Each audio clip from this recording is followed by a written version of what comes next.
MP for the Calder Valley in West Yorkshire, and I'm here up in Norwood Green having a look around and talking to people who work and manage Tatra.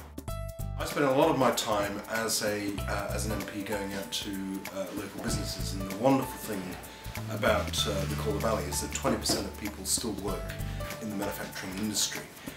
So I speak to, I go out and visit, and I interact quite a lot with the manufacturing base in the valley, and I'm incredibly proud of what we do.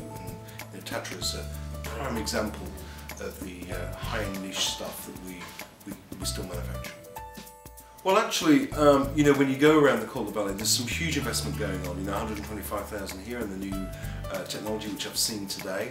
I've got about 6 or 7 brand new factories that are being built as we speak, and in fact I'm getting George Osborne to come up and open 3 of them in a couple of weeks' time. So there is huge investment going on, and particularly where the manufacturers export is where we're doing very well indeed. We need to get more people exporting, and we need to get more people tuned into, I think your words were earlier about making engineering a little bit more sexy for future generations, because that's incredibly important. But not just engineering, but also all the jobs that are in manufacturing, and I've seen many of them here today. Well, I think there's a huge government push at present around education, and you know, the government have set up the UTCs, which are university technical colleges, specifically aimed at things like engineering. And of course, in this country we have about 5,000 engineers short every year. Now, we can't produce that skill set locally, we've got to actually import it. So the UTCs and the new push on education is going to be hopefully readdress that.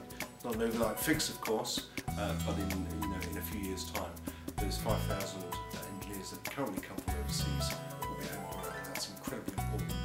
Well, I think where we do well in the Calder Valley, and in fact in the UK, is actually we don't do the nuts and bolts anymore. We can do the nuts and bolts, but of course it's incredibly expensive to do, which is what your question implies.